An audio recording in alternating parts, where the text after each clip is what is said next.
understanding how people from different regions geographically would have experienced daylight very differently. So Frederick mentioned earlier about India and the same as of Singapore, so those are countries near the equator, Middle East countries, to those really in the Northern Hemisphere, the Scandinavian, the variation of daylight, the quality of daylight is very different. So that is a sort of starting point, understanding what it is. And when we talk about human-centric circadian lighting, there has been a simplistic approach, I think I've seen from the industry, is simply changing the color of light from warm to cold and then go back to warm light in the evening without really think hard on what the context it is, what the countries and culture it is.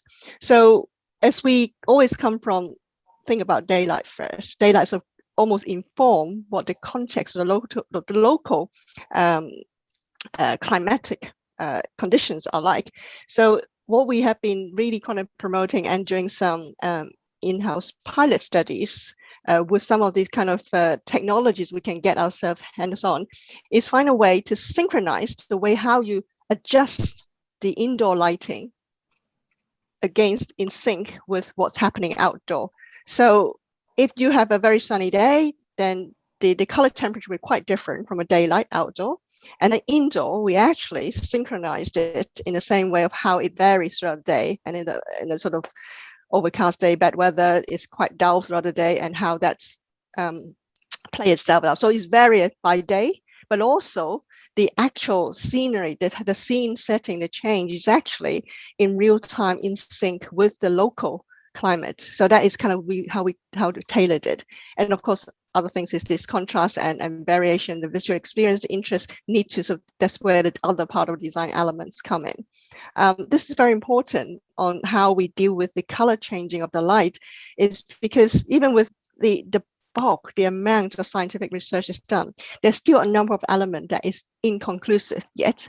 And I'm very adamant that lighting designers are not medical doctors or chronobiologists. So we need to set ourselves a limit of what we know, what we design to, and what we declare. And so, but this thinking of daylight is, it is there, it's out there. And the do no harm is trying to work with what the local contexts are like, the climate conditions are like, and provide that sort of dynamism of indoor lighting for people.